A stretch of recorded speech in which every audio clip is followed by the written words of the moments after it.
It's snowing in Weslaco, but in a project-based setting. We have to follow a recipe so that we can. This is Mrs. Nelson's Pre-K4 class, creating fake snow through a fun and engaging activity.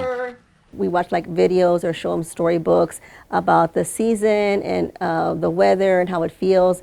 And one of the things they talk about is playing with snow, making snowballs.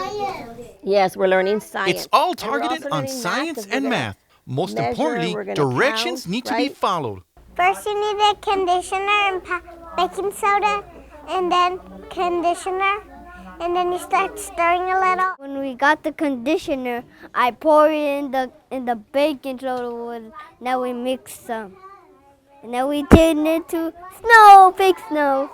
Now the real fun begins.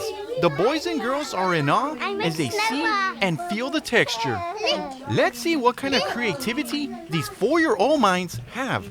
You're making a snowman. And you have to put ears right here, and you have to put the nose test right here, and your eye right here, and the mouth right there, that you can eat. All that was needed were a few simple materials to bring a lesson to life, a few steps along the way, and a lifetime to remember.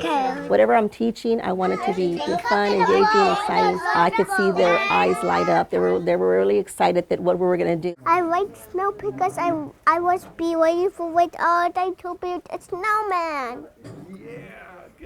I was building a big one. Look, this is the big one. For KWS TV, I'm Mike Gonzalez.